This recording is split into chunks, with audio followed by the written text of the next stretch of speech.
Hello আমার ইউটিউবের সকল ভাই ও বন্ধুরা, যারা এখনও নামাজ পড়ো নাই আগে নামাজ পড়ে আসো। আমার এই ভিডিওর চাইতে নামাজ অনেক বেশি গুরুত্বপূর্ণ। হ্যালো আসসালামু আলাইকুম, আমার 2468 ইউটিউব চ্যানেলের সকল ভাই ও বন্ধুরা, আপনারা সবাই কেমন আছেন? আজকে আপনাদের জন্য একটা ভিডিও আনছি কিভাবে আমরা ইউটিউবে থাম্বনেল ব্যবহার করব, কিভাবে থাম্বনেল বানাবো। আজকে আমি আপনাদেরকে সেটাও দেখাতে চাইছিলাম। তো আমি ভাই পিকার দিয়ে থাম্বনেল তৈরি করি।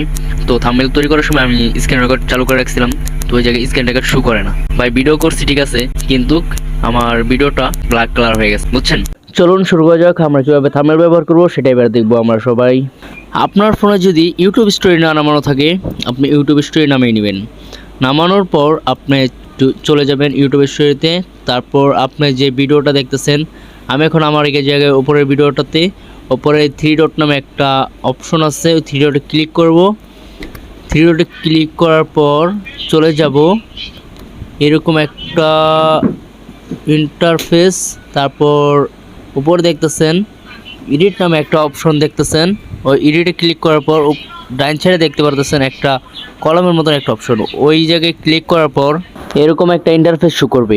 আমরা এই জায়গায় দেখতে পারতেছি গ্যালারির মতন একটা অপশন আছে, অপশনে চলে যাব থাম্বনেল ব্যবহার করার জন্য। এই জায়গা থেকে আমরা যে থাম্বনেলটা বানাইছি ওই থাম্বনেলটার উপরে ক্লিক করব। ক্লিক করলে এই জায়গায় থাম্বনেলটা ব্যবহার করা হয়ে যাবে, উপরে ডান দিলেই হয়ে যাবে। হয়ে গেল এখন আমাদের থাম্বনেল ব্যবহার করা, আমাদের ভিডিওতে থাম্বনেল ব্যবহার করা শেষ। আমার এই ভিডিওতে আগে যে থাম্বনেলটা ছিল আবার আমি ওই থাম্বনেলটা ব্যবহার করব, কারণ আমার এই থাম্বনেলটা এই ভিডিওর জন্য বানানো না, এখন যে ভিডিওটা বানাইতেছি এই ভিডিওর জন্য বানানো থাম্বনেল আমার এটা। আর এই থাম্বনেলের ভিডিওটা বানাইতে গিয়ে ভাই আমি অনেক হিমশিম খাইছি। ও ভাই আরেকটা কথা শুনেন, এই কথাটা আপনার শুনতেই হবে, কারণ এই কাজটা না করলে আপনার ভিডিওতে ভিউ হবে না, ঠিক আছে? এই কাজটা নিশ্চয়ই করবেন। আপনি যখন আপনার ভিডিও আপলোড করবেন তখন আপনার ভিডিও আনপাবলিক করে আপলোড করবেন।